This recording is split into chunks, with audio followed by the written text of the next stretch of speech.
Sure.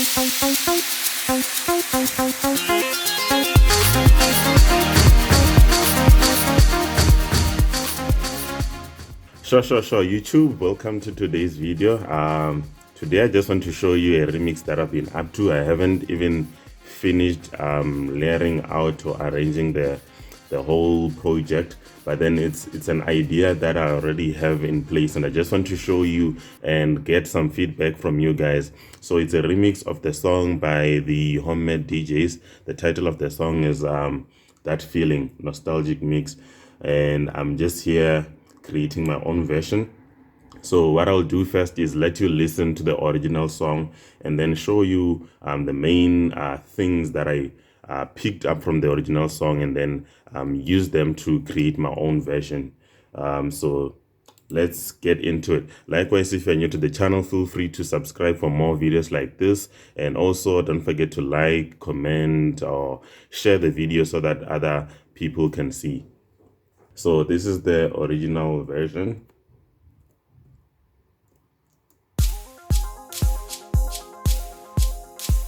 So right there at the beginning, there's something that sounds like a gated pad. Let me just start it for you again. That bouncy pad, that's something that I picked up, and then you'll also hear it on my original version. Now let's keep on to like the first minute.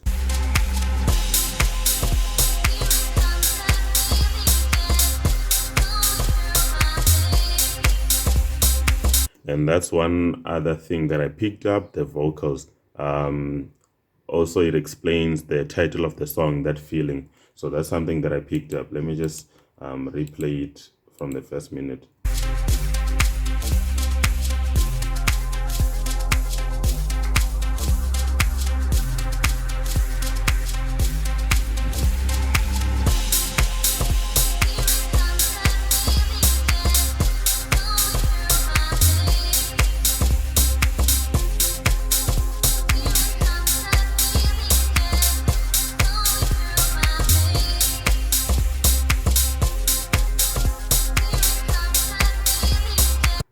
So those are the two main things that I picked up from the original version: that gated pad, that bouncy pad, and also the vocals.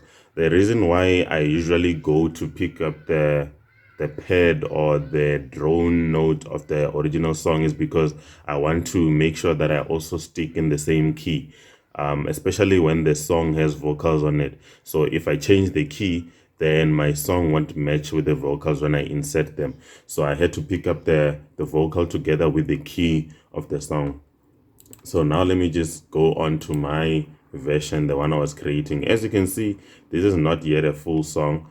So what I did here is I worked out everything, every idea that came to my mind, and then I just plugged it in this 32 bar loop. And then as I finish on laying out my concept or my thoughts, then I'll then rearrange everything into a complete song. So right here, since I'm just putting all the ideas that are in my mind, I can refer to this as the climax of the song. And this part, I'll just shift it to somewhere here. This is where there's normally a climax of the song. So that's what I'm just gonna do after layering all of my ideas.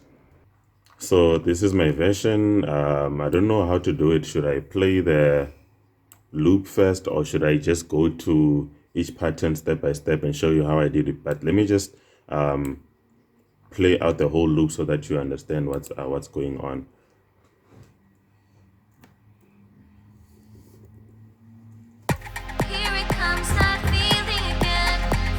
So mind you, this is not yet fully mixed and mastered. This is just an idea in progress. So the volumes, some volumes might be too loud or too low, but you'll get the main idea of the song.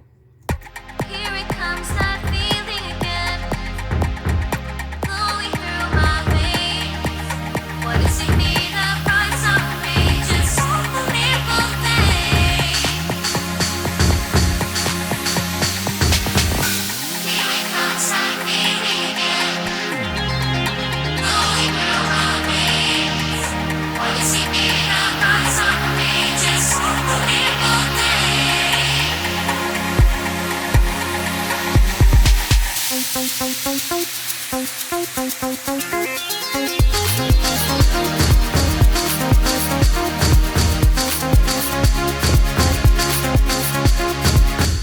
So I could say this is more of an Afro version of the song. 119 BPM. We can say Afro tech or Afro house, or I don't know.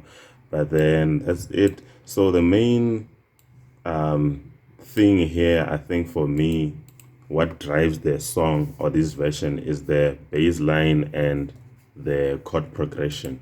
Let me just show you the chord progression. So the chord progression was built from the bass line was built from the chord progression. So let me just start off with the chord progression.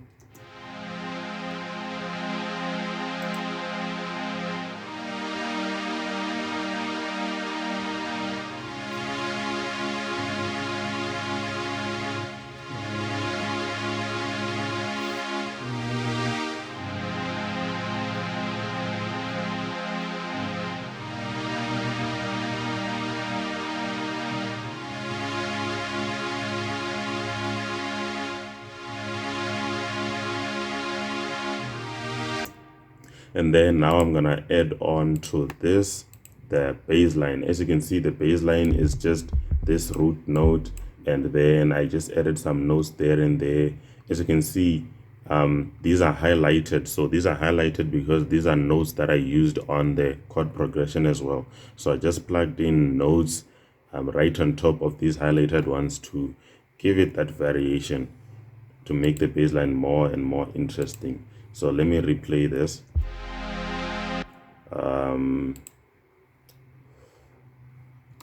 Since there's automation, I'm gonna switch it to song mode and play it right here on the song mode.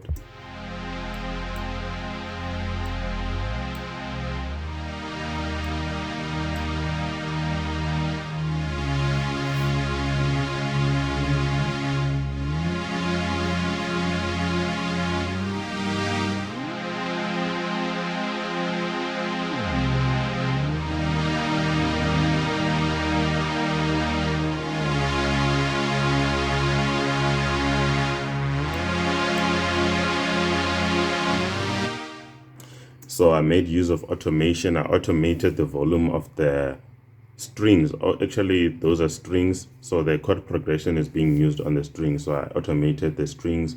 I used Purity as the plugin, and yeah. Also, to give it that hype, I made use of some loops. These are loops. Let's call them percussions. And then I gradually increased the volume of the reverb. I used reverb on this, sending it to track number 8 on the mixer.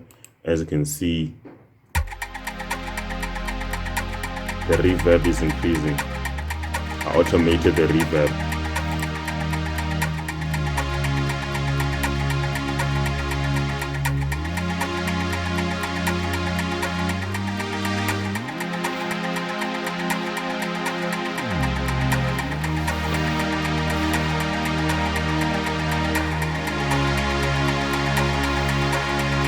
And then I used this double clap.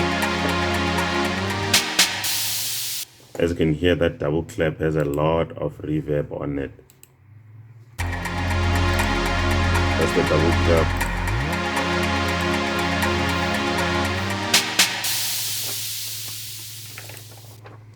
And one other thing I can show you as well is the use of the vocals. So I made it a lot easier for me to just plug in the vocals because I didn't change the main key of the original song. So I know that if I just transfer the main key from the original song to my version, I can just simply plug in the vocals as they are from the original song. And then all I had to do was just apply my own mixing techniques and processing to them. So what I did to the vocals is what I usually do. Let's go to track number 3. I applied reverb and an EQ, which is a high pass filter, and then a preset from Vocodex plugin from FL Studio. And then I had to automate the volume. So just listen to the difference. Let me switch off my pads. Here it comes, that feeling again. And then listen to this part where I have increased the volume significantly. of the Vocodex preset. Here it comes that feeling again. It has a lot of ambience and reverb. It's like a lot of people shouting in a large hall or large room. So that's the effect that I used. Here it comes that feeling again. What does it mean? A price outrageous, unbelievable thing. But I haven't really carefully mixed and mastered it, so I don't know, or I'm not too sure about the volumes and levels. And then the other thing that I took from the song is that gated bouncy pad I told you about. So I only use this to see the main key of the song, which if I just put my cursor over there, I can read from the top left. It's written F minor, so that guides me to play on F minor the entire song. And then one other main idea, there's no really other thing. And oh, also I made use of this lead. There's this lead that I used over here. Let me just play this part.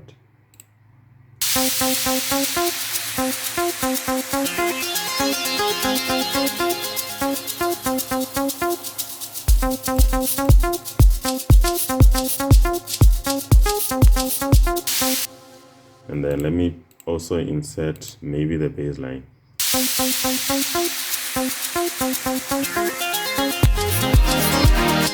Okay, let me switch that off since it's gonna overcrowd the melody and I want you to focus on it for now. So what I did is I made use of these cut off knobs and also the release to give it that variation.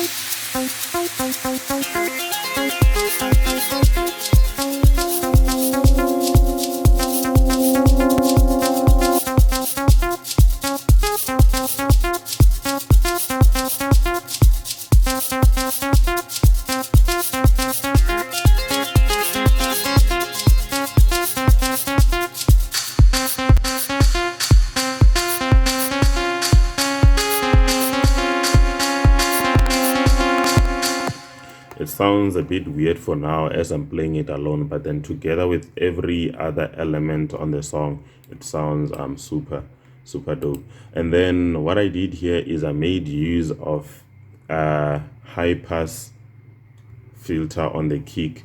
So I can consider this as a mini break towards the climax of the song, since there's not really much of that subby kick. Just listen to the kick that I use. And then towards here,